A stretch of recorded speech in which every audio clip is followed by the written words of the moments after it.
పాకిస్తాన్ కోసం గూఢచర్యం చేస్తున్న యూట్యూబర్ జ్యోతి మల్హోత్రా వ్యవహారం వెలుగు చూసిన తర్వాత కేంద్రం అలర్ట్ అయింది.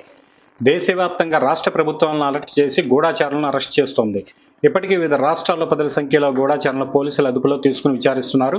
కొందరు డబ్బు కోసం పాక్ రహస్యాలు చేరవేస్తుంటే మరికొందరు హనీ ట్రాప్లో చెక్కి పనిచేస్తున్నారని తెలుస్తుంది.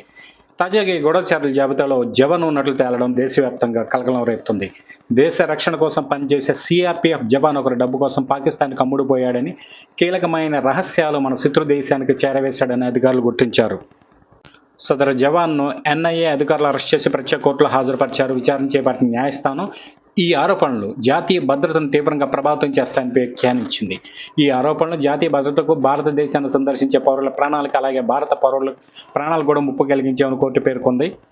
నిందితుడు పాకిస్తాన్కి ఎలాంటి సమాచారం చేరవేశాడన్న వివరాలను రాబట్టడం అత్యంత కీలకమనే అభిప్రాయం కోర్టు జవాన్ను జూన్ 6 వరకు ఎన్ఐఏ కస్టడీకి అప్పగిస్తూ ఉత్తర్వులు జారీ చేసింది.